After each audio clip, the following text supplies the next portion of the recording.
there was a market there, a vegetable market, and I used to go and look at an orange or an apple. Whatever I touched, the dog would go back and pick up.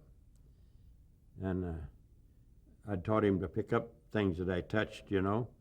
And so I would touch something, and then I'd walk on down the street, and then I'd tell him to fetch, and he'd run back and pick out an orange or an apple that I'd touched and bring it. He'd go jump in the car and leave one and come back and get the other. And one day I felt pretty bad about it. Here I'm stealing the fruit and buying liquor from the store, and the man at the meat market, I used to go in, he'd give me all the scrap meats and the bones and stuff, which I'd cook up and feed, and ate part of it myself. And he said to me, he says, you know, he says, you're making the produce man kind of unhappy. And I said, oh my goodness, why is he's seen me stealing the fruit? Well, no, he says, that's not what he's unhappy about. He says, he's telling people to watch what happens, and it hasn't been happening. I quit doing it, you know. And so I did it again, and he was real happy. He was tickled to death that I was stealing these apples and oranges. And one day I shouldn't have done it. I touched a banana that was hanging, and the dog jumped up and tried to get the banana and pulled it. Fell in the strawberries, and so it decided I should quit that too. But then I went to the studio, and I would, in sweeping stages and stuff, they gave me what they call a glorified job. And I had certain streets that I was to just hose down, and then I was to go around and change all the where they smoke cigarettes and they put them in these in the sand and stuff.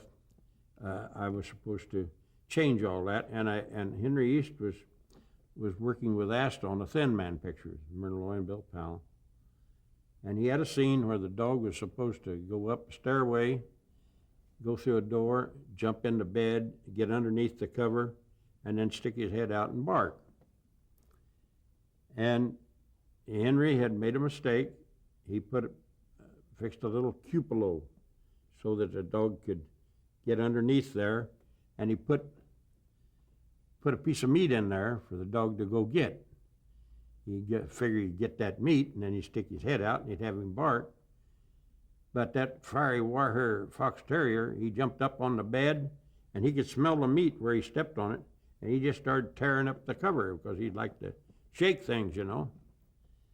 And he was having problems, and I was watching this, and I don't know if I coughed or said something. Anyway, he looked at me and said, "What's the matter with you?" And I said, "Nothing," but I said, "That's a very famous dog there." I said, "I got a dog that could do that, wouldn't have any problem."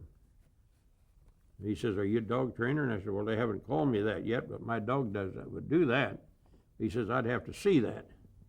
So I went to the boss, which was not the man whose life I saved. He was just told, "Leave Frank alone. I've told him what to do," because this man was higher up than him. And so I went to the boss and I says, "I'd like to go get my dog and show him to the man on stage 15. And he said, "Well, it'll be all right, but punch out. We don't want to pay you for while you go home and get your dog." Well, I didn't want to lose my job, you know. And so I went on about my business, and I went down and was picking up cigarette butts on the street. And I go down and I could see when MGM first built, they used virgin lumber when they made this 7-foot fence around MGM.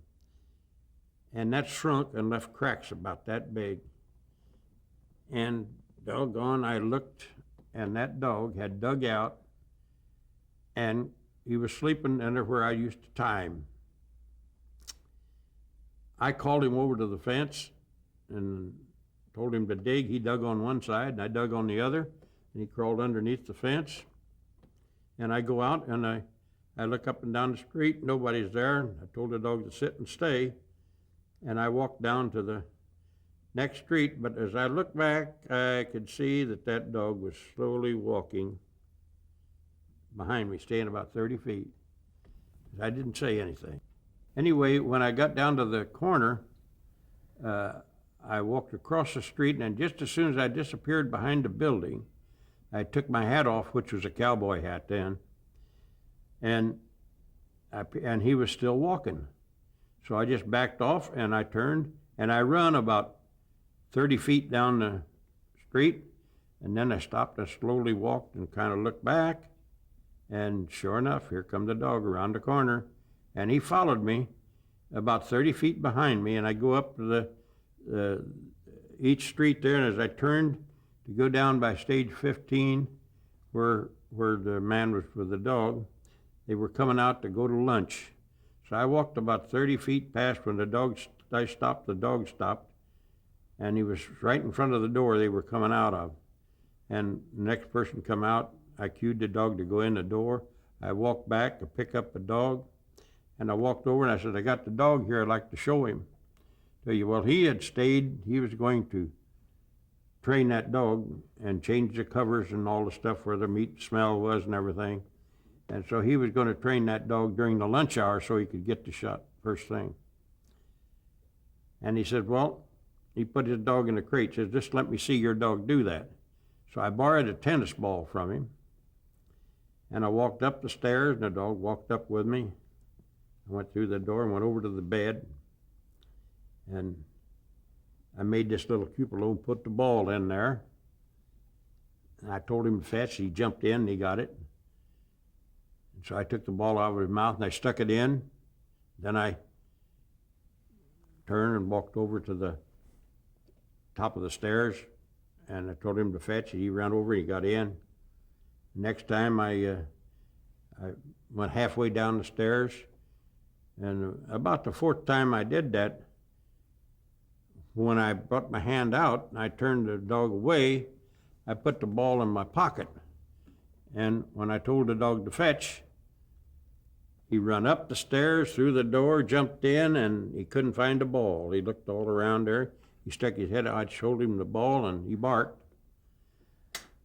And he said, how would you like to work for me? And I said, well, what would you pay me? Well, he says, I'd give you 50 cents a day and a place to stay. I said, but I make $29.10 a week here. Well, he says, when I take you to the studio to help me, I'll give you $5. Well, what he don't know is that out of my $29.10 a week, the city of Los Angeles had garnished my wages, and they took $15 a week. So, and I'm thinking 50 cents a day, and all I can eat, and a place to stay, and occasionally $5. That's a whole lot better than taking home $11 and having to buy my food and find a way to transport myself. And so I went to work for him. And this was, I'm sorry, who was this? Henry East.